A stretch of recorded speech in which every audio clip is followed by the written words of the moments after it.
Ils ont fermé l'essence parce qu'ils ne veulent pas que demain la circulation soit dense. Mais je ne peux que dire, pas l'affirmer avec certitude. De toutes les façons, nous sommes là. Il y a certains qui sont là depuis 7 heures, 6 heures. Nous espérons de tout de même avoir de l'essence parce que l'homme a besoin de circuler. À pareille vie devant les situations actuelles, je me dis que la Guinée ne fait que reculer. La situation du pays actuel, bon, on peut dire que en général que ça ne va pas. Constatez ce monde. Caméraman, fixe la caméra sur les gens. Vous regardez, il faut, pour avoir de l'essence, il faut que tu fasses la queue. Même les, comment dire, les militaires sont là, la gendarmerie, toutes les corps armés sont là pour arranger la situation. Yo famille, ici Diossa, le jeune promoteur de 124, comme vous le savez. Aujourd'hui, nous sommes le 30e décembre. Donc, quelle est la situation de la ville de Conakry? Donc, la famille, suivez-moi.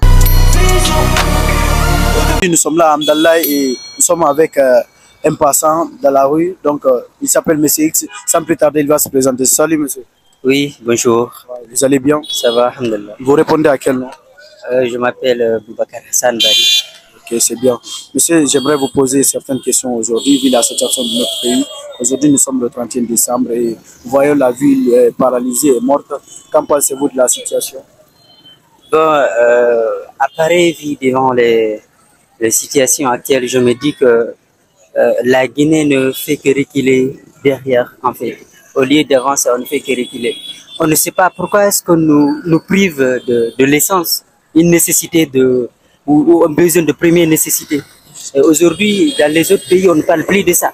Et nous, on nous prive de l'essence. On ne sait pas si c'est leur politique de continuité ou bien s'ils ne veulent pas que les gens arrivent, si vous voulez, à avoir de l'essence pour le premier, on ne sait pas quoi. Donc, en tout cas, c'est quelque chose qui fait très très mal aux Guinéens. Nous aussi, on veut évoluer en fait. Et si quand ça continue comme ça, c'est un peu compliqué quoi en fait. Donc, si vous, en estimant, vous avez pris beaucoup de temps ici, et peut-être vous êtes un ouvrier ou bien vous avez quelque chose à travailler aujourd'hui, mais vu aujourd'hui les moyens de transport ne sont pas trop possibles, ne sont pas accessibles. Bon, premièrement, je suis un peu nouveau, pas de Conakry, j'étais à Dakar pour les études. Je suis venu il n'y a pas encore 3 jours. Tout est nouveau devant moi en fait. J'ai comme l'impression que tout a changé, mais vers le pire quoi. Et donc, je suis là pour prendre de voiture pour aller en ville. Il faut que je prenne 3 ou 4 tranches, tu vois. Donc, il n'y a pas de véhicule. Mais ils n'ont pas tort, il n'y a pas d'essence en fait. Et les taxis motards, tu ne peux pas les arrêter. 1 litre d'essence à 30 000, à 45 000. Donc, si tu leur demandes de prix, c'est en fonction de ça.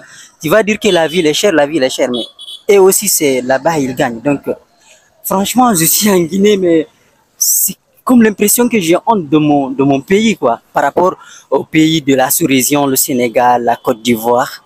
Quand je les vois avancer, et moi, je me dis non, ça va pas, quoi. C'est pas qu'est-ce qui ne va pas, en fait. Le problème, c'est quoi? Merci, monsieur. Je vous en prie. Le 30e décembre 2024, toujours pas de carburant à Conakry. Vu qu'il est motard, comment est-ce que lui, il a eu de l'essence? Donc, mon frère, ça va? Oui, ça va bien, merci. Comment est-ce que vous vous appelez? Et moi, je me nomme Elhadj Oumar Keita. Donc, comme vous voyez aujourd'hui ici, c'est par rapport à la situation de notre pays, comme vous le savez. Je aimerais vous demander comment est-ce que vous avez eu le carburant aujourd'hui, en plus aussi à quel prix? Bon, en matière de carburant, moi je peux dire que je travaille avec plein. Donc à chaque fois que je travaille, quand mon réservoir se diminue et puis je pars remplir quoi. Donc en quelque sorte, c'est ce qui m'a aidé pour travailler ces 3 jours de crise.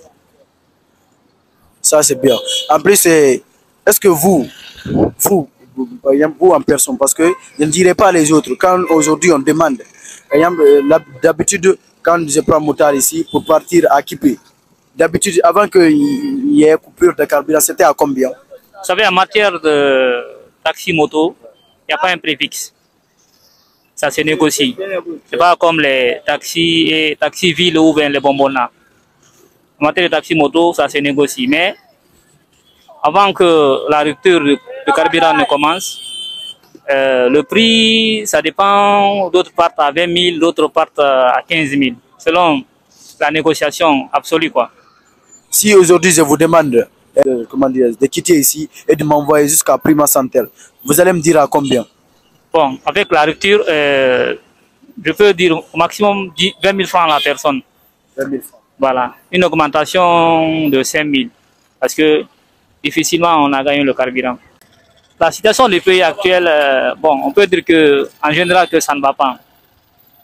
Ça ne va pas parce que les gens souffrent, tout le monde pleure. Et avec la rupture encore de carburant, ça vient augmenter encore les souffrances. En quelque sorte, je peux m'exprimer que même moi, en quelque sorte, nous souffrons. Nous souffrons tous, quoi. Donc, c'est ce que je peux m'exprimer par rapport à cela. Merci beaucoup, frère. Merci, merci. Constatez avec moi, nous sommes à Carrefour Concasser. Regardez, constatez ce monde. Caméraman, fixe la caméra sur les gens. Vous regardez, il faut, pour avoir de l'essence, il faut que tu fasses la queue. Même les, comment dire, les militaires sont là, la gendarmerie, toutes les corps armés sont là pour arranger la situation. Mais on ne peut pas gérer tout ce monde. Parce que pour gagner de l'essence aujourd'hui, il faut que tu fasses la queue. Le 31 décembre 2024 à Conakry, ça ne va pas. Il n'y a pas d'essence. Donc, s'il n'y a pas d'essence, la population ne peut pas circuler. Donc, le gouvernement n'a qu'à venir en aide parce que c'est vraiment, vraiment précaire la situation. C'est très, très, très urgent. Donc, nous allons demander à des gens qui ont beaucoup passé du temps ici, qu'est-ce qu'ils pensent de la situation, s'ils peuvent avoir de l'essence ou pas. Donc, vu que je ne suis pas seul, on me suit. Mon frère, ça va? Vous allez bien? En fait, j'aimerais vous poser certaines questions, si possible, à propos de l'essence, parce que, comme vous le voyez, vous le constatez, le monde est énorme ici. Est-ce que vous espérez avoir de l'essence ou pas? Et quel message aussi avez-vous à passer au gouvernement? Bon, en réalité, c'est un problème parce qu'on a constaté à chaque mois de décembre, il y a une rareté totale d'essence.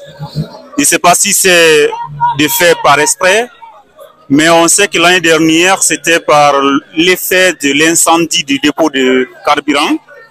Là déjà, c'était évident.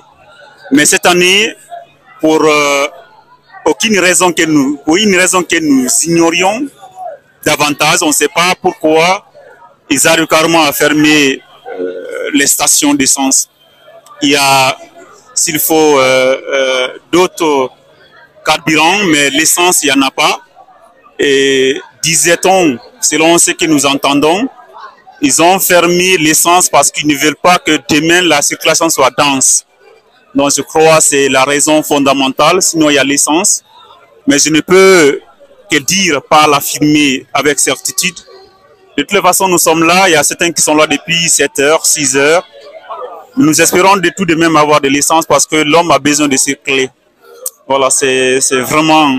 Et comme appel lancé à l'endroit du gouvernement, c'est de voir la circulation, c'est un droit des citoyens. Il faudrait que nous circulons davantage.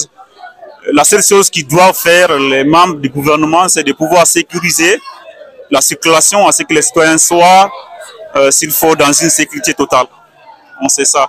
Merci beaucoup, monsieur. Vous vous appelez comment? Bon, je m'appelle Sekou. Merci beaucoup. Merci.